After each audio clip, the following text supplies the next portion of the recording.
Welcome to Confessions of a Terrible Leader, where real leaders share the raw truth about the lessons they learned the hard way so you don't have to.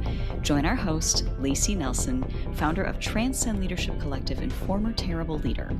Every leader can become worthy of being followed if they are willing to put in the work. On this podcast, we share the messy stories and behind-the-scenes reality of what the work actually entails. We welcome you to this community of revolutionary leaders who believe honest communication, healthy conflict, and building cultures of acceptance, respect, and trust are not only possible, but non-negotiable for cultivating world-class teams.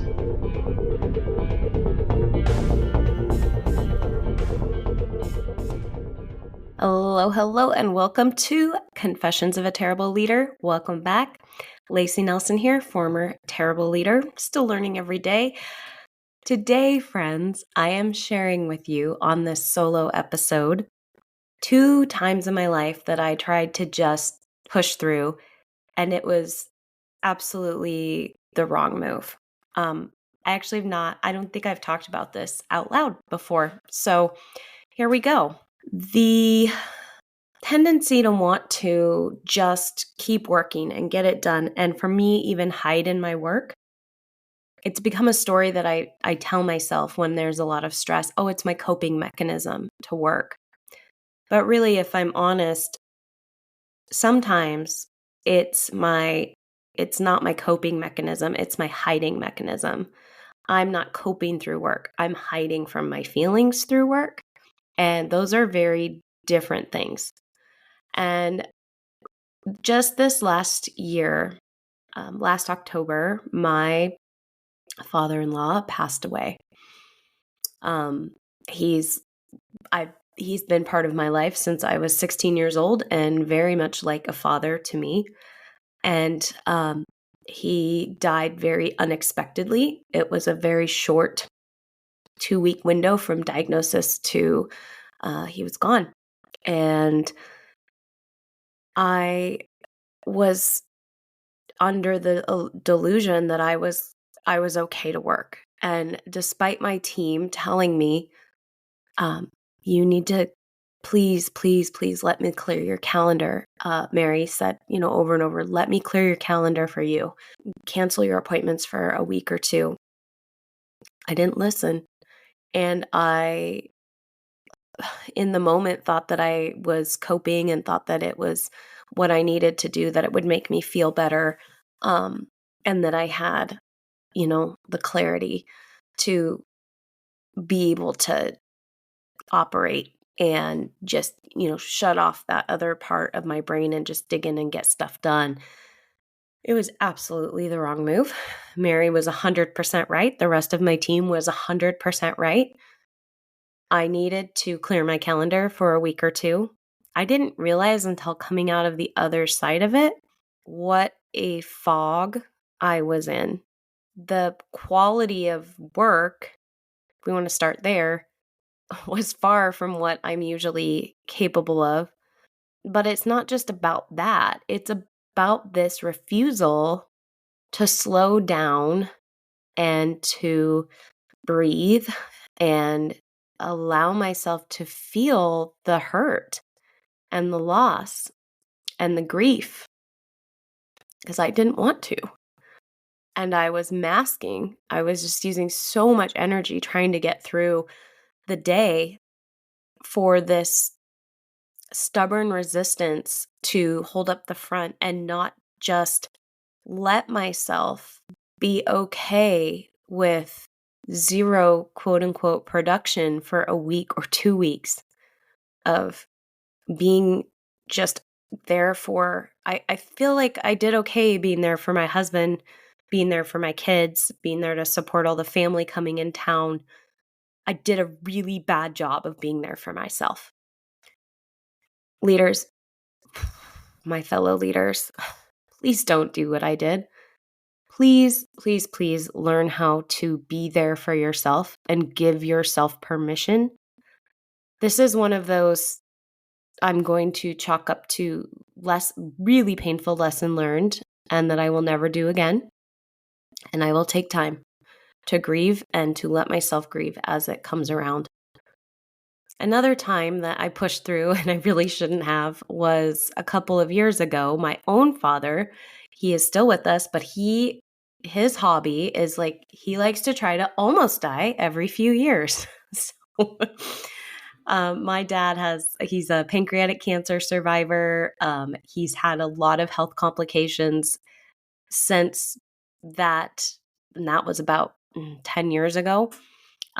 He a few years ago had a really bad bout of pancreatitis that just went completely undiagnosed by his own stubbornness, by the way. When he finally said, I need help, he weighed 97 pounds. And I was his primary caretaker during that time. My parents are divorced, and I was the one that the kid in town who had the flexibility to step up and show up and go to his house every day. I had days where there was a stretch of time where I didn't know if I was going to walk in the house and he was going to have died in his sleep. That is how ill he was. And thank God he's made it through the other side. But I still tried to work. I can remember being in the house and locking myself like in a bedroom and recording a lesson and making sure that lesson got in the curriculum that we were using at that time. And that was, again, also like, yes, sometimes things just have to get done.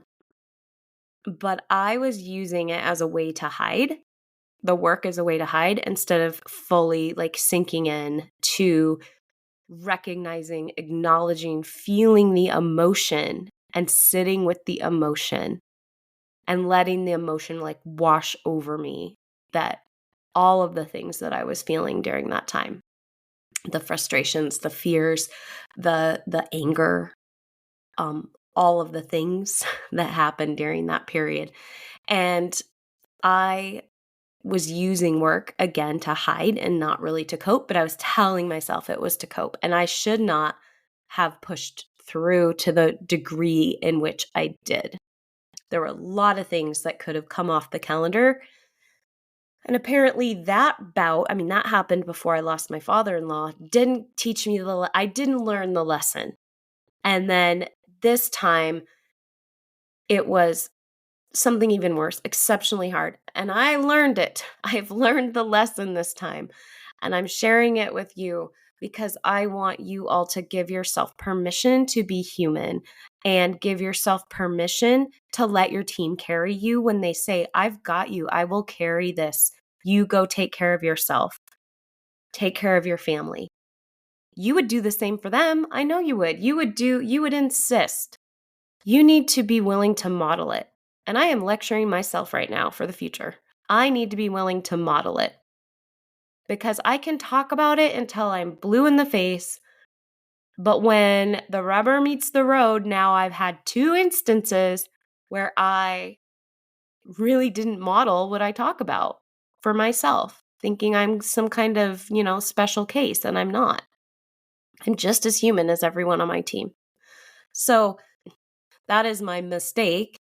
My learning that I learned and left a deep scar that I want you to avoid. So the next time you're going through it, the next time grief hits your life, please, please, please remember this and remember that you need to model and treat yourself the same way that you would take care of any of your team members if they were in similar circumstance.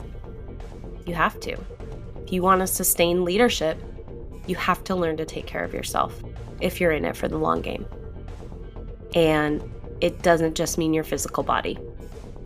So, that said, a very sobering one today, but one that I thought has been on my heart, been on my mind. It felt oddly good to process it out loud and extremely vulnerable, so probably going to have a little vulnerability hangover after this one. But until next time, my friends, go manage like a leader. Thanks for being part of this community of revolutionary leaders who believe honest communication, healthy conflict, and building cultures of acceptance, respect, and trust are not only possible, but non-negotiable for cultivating world-class teams. If one-to-one coaching, engaging workshops, or strategic planning that is actually useful are anything that interests you, make sure to head over to www.transcendleadershipcollective.com to check out our free resources. Confessions of a Terrible Leader is hosted by Layci Nelson and produced by Mary Scott. Music is by Leif Olson and Mary Scott from the band The Number of Months. Thank you so much for listening. Don't forget to like and subscribe. And until next time, go manage like a leader.